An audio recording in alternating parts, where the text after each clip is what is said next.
Hey you guys, I'm Mickie James and you are watching The American Athlete.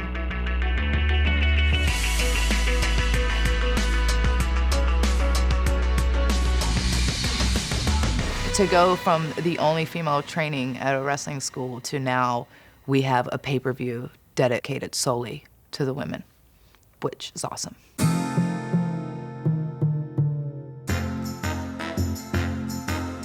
Well, I started watching wrestling when I was a little girl, and I would watch it with my dad because my parents separated when I was about 2. So when I would see my dad on the weekends, or he was such an avid wrestling fan, and that was our bonding thing between my sisters and I with our father. Like, that was the thing that we would do on the weekends, is that we would watch wrestling together. And I just remember watching these characters that were so, wrestling was very different then than it is now. Like, there's definitely larger than life characters, but at that time, you know, there were like these super flamboyant, over-the-top characters. And to me, it was real. Like, I thought that those were really real people.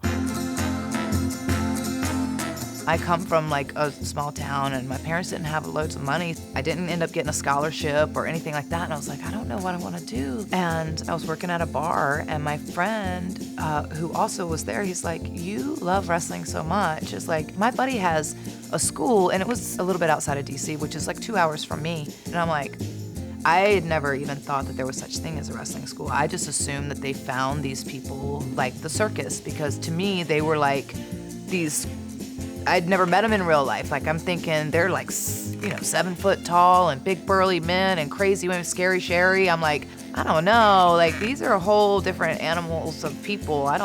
And then I went one day and I signed up that day, and I've been doing it ever since.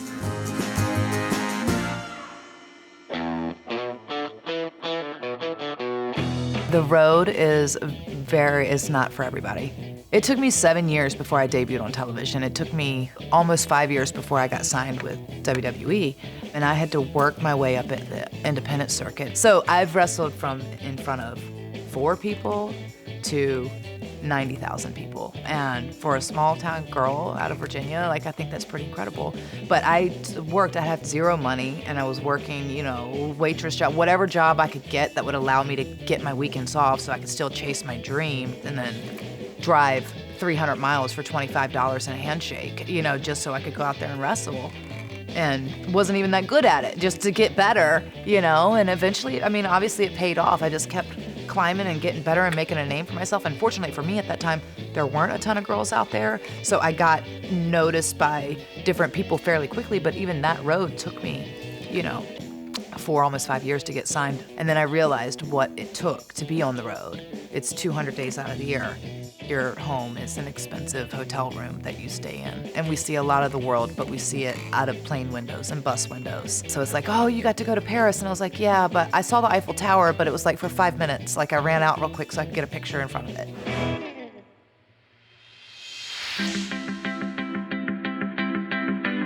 Mickie has wrestled all around the world and won multiple championships, but she wouldn't stop there. She had another passion to set her sights on: music. So I played in the symphony for, I think, about 5 years is what I played. And then it wasn't cool.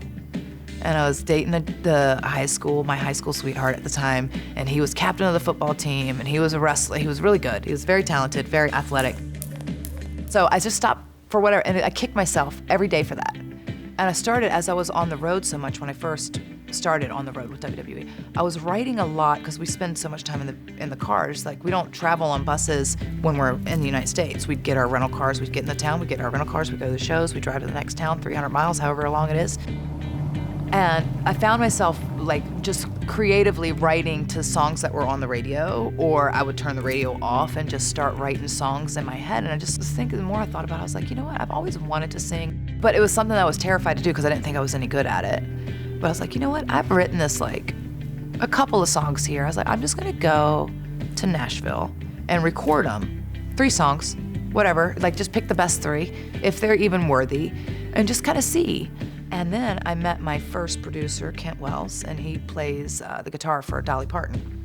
And he was the one producer who really believed in me. And he pretty much told me, he's like, you know what, Mickie, you have such a unique sound, and you've written this stuff, and this is pretty powerful stuff. these couple of songs we could totally record, like these 3 out of like my collection of, 10 or 15 that I thought were halfway decent.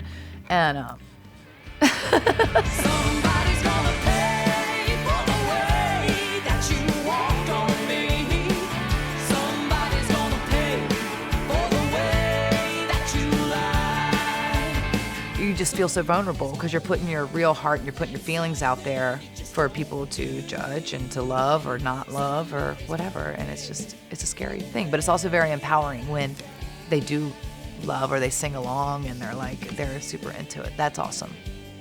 Yeah.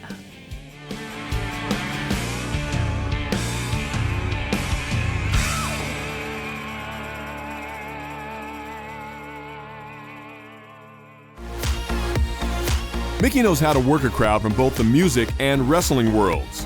And the one thing she's always appreciated from both is loyalty. Wrestling fans are some of the most passionate fans, and you cannot change their mind. If they love you, they love you. If they hate you, they hate you. But they're also very loyal. I always find that our audience wants to see our characters, but I think the fans, especially in the States, like if you go to the Northeast, those fans are a lot different than if you go to, Georgia, or if we even come out to LA. It's like people stylistically like different things. For WrestleMania, that is our biggest show of the year, and people fly in from all over the world to come experience this. So when, we're at a stadium and you walk out and you just hear the eruption of it's just like this noise, and you can't even hear yourself think. It's just so loud. It's almost so loud and so consuming that then by the time you get into the ring, it's just you, if that makes sense. Where you don't hear the one person yelling in the front, hey, you suck. Because there's so many, and it's just like one noise, if that makes sense. It's wild. It's wild.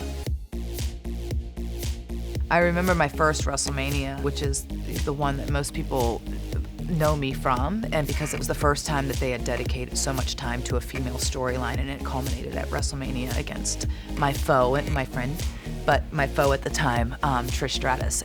I was supposed to be a bad guy in this situation, and the crowd completely flipped on us, and they were booing her and cheering me, and we were both like, what is happening right now? Like, this is crazy.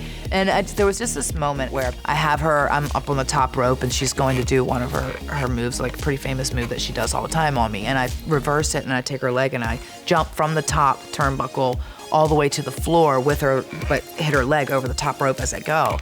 And I remember turning around and doing this like, yes! I could hear the people erupting behind me, and I'm like, this is the most fantastic thing I've ever experienced in my life. Like, I'm just like, when I'm yesing, I'm legit yesing. Like, this is the greatest thing in life right now. It was pretty magical. It was probably the greatest thing I've ever done, besides my son.